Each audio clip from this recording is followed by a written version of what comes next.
This is the Realty Classroom Podcast, episode number 20.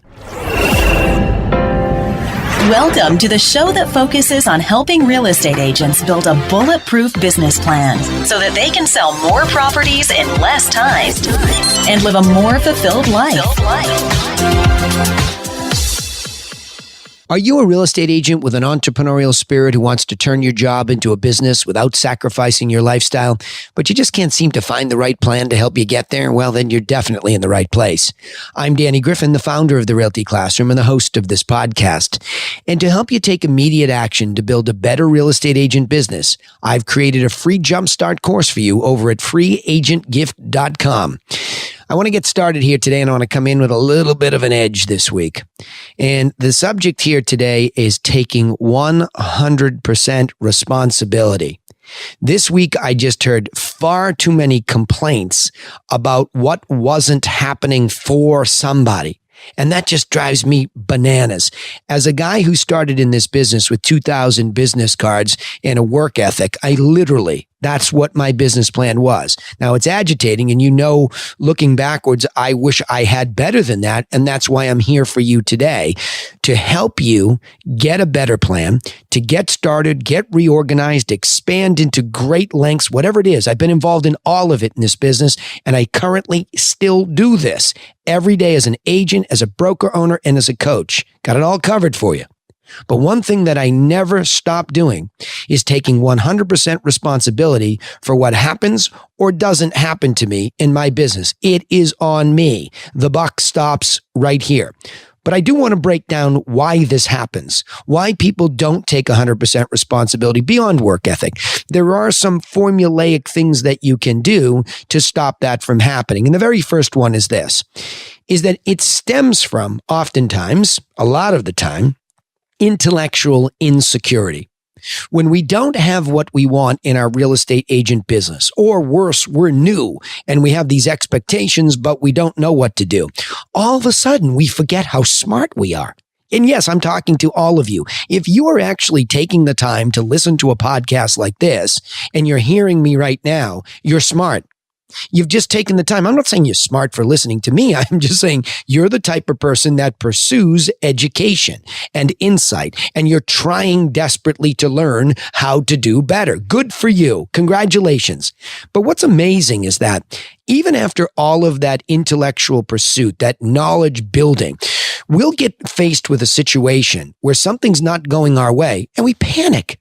It's like we all of a sudden just forget in one instant how smart we actually are. And we throw all resourcefulness out the window. Now, I did a mindset post on one of my other pages this week about negative self-talk. It certainly starts there, where all of a sudden there's this negative dialogue about ourselves and our intelligence.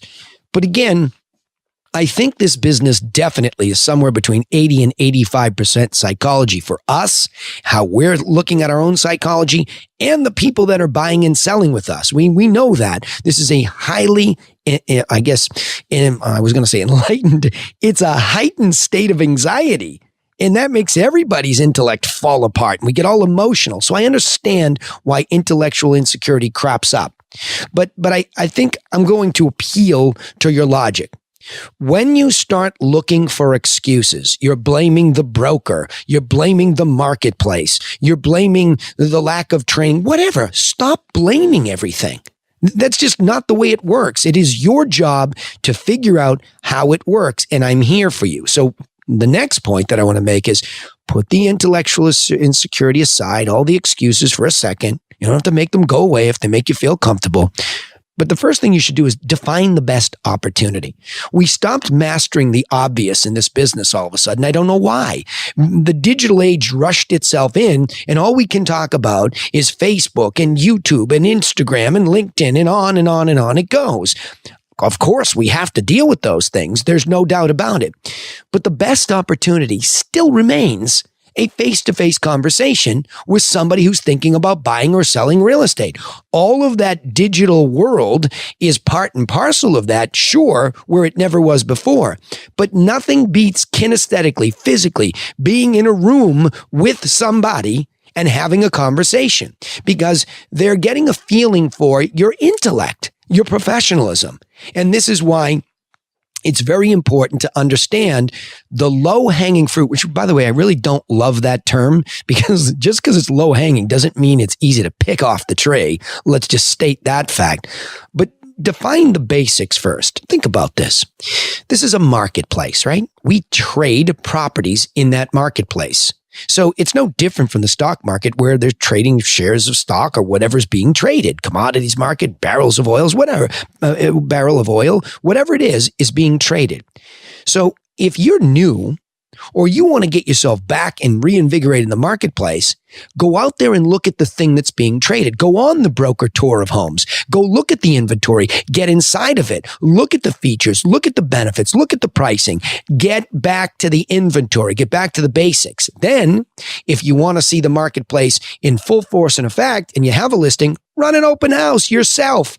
Stop thinking you're so elevated beyond being part of this marketplace. Run an open house. Do it frequently. Do it often, so that you get a feeling for more of the people that make up the marketplace, aka the buyers looking at the inventory that your seller has. Now, all you rookies out there saying, well, what if I don't have that? Borrow one. Borrow one from the broker that you've joined, the team that are there. You know everybody's lazy these days, or most people are. There's no open houses going on like there used to be. Get in one yourself. Borrow it. That's the best opportunity that you can have to get face to face. Then, of course, there's the whole world out there of coaching training, including me, that tells you about, hey, what about expired listings? Those are actually listings that you think, oh, that person with that great resume is going to corner the market. Well, guess what? They don't sell everything either. And then there's a lot of people that don't know what they're doing. They don't sell either. So here are all of these people with potential inventory for you, waiting for somebody to come along with a plan. So there's the next point, knowing what to say. So I think it's very, very clear, and it should be to anybody who's in my mastermind or their team, that we follow some simple plans. And I'm going to share them all the time with you here. When we look at our buy-side plan, it's very simple. There's only 6 points. Things that we discuss, like representation, getting pre-approved, touring homes so that you can look at the features and benefits that are, best for you, going to see some of your favorites and refining them online, right? And on it goes with just a couple simple statements about how the process works. That's what to say. Beyond just sitting there talking to them like a normal human being, unless your brain really fell off, right? You just have a conversation. And if the opportunity is there to talk about the buying process, discuss it. Simple steps. Same thing, somebody walks through, well, I'm thinking about selling. I live down the street. Boom. 1, 2, 3, 4, 5, 6, 7. We have our plan. Things like pricing, condition, staging, and on it goes. So learn what to say. This podcast here, I'm not going to dive that deeply into it, but that's where you have to be prepared. Take 100% responsibility for having a dialogue about how the process for buyers and sellers works. And by the way, that's the point. State the obvious. You want to know what to say? State the obvious. Here's how people buy a house. Here's how people sell a house. And here's why I think I can do the best job organizing that for you. That's it. Just knowing something to say like that. Now, the last point here today is, you have to do all of this yourself because nobody's coming for you. I'll state this again. The market is not going to just rise the tide and fill your sails with wind. And your broker's not going to magically give you the magical split that we're all looking for, or the great marketing, or the perfect training. It doesn't exist, or one model would have put every other model out of business. The problem in the industry, and why I exist again, I'll say it again, why I'm giving you free information, is that nobody's coming for you. You need a plan. You cannot do this by the seat of your pants. You cannot guess. You simply have to do it. That means get out there with buyers, get out there with sellers, talk to people about real estate, talk about the basics of buying and selling so that you learn a little bit at a time, and stop blaming everybody and everything else. All right. So let's review these bullet points. I know, a little edgy today, but I have to help you. I'm desperate to help you. I don't want this to be some soft podcast that doesn't give you pragmatic, actionable steps that you can go out and actually make something work. This is no theory, folks. This is what I do every day. So in this episode, we have covered taking 100% responsibility by, number one, understanding that your own intellectual insecurity is a real thing. It crops up in all of us. And suddenly under pressure, we forget how smart we are. So what I would say is, first of all, to get over that, let's just define the best opportunity, which is still getting face-to-face.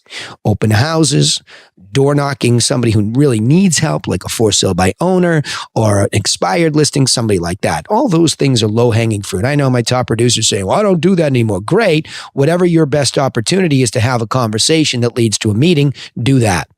But then again, always practicing. I don't care if you're a rookie or you're a veteran. I see veterans just go way off over the guardrails with some discussion that they're having that the person in front of them can't understand. So knowing what to say should include a short, simple, chunked up formula that anybody who's hearing this about buying and selling for the first time can follow easily. And the reason to do this is because nobody's coming for you, okay?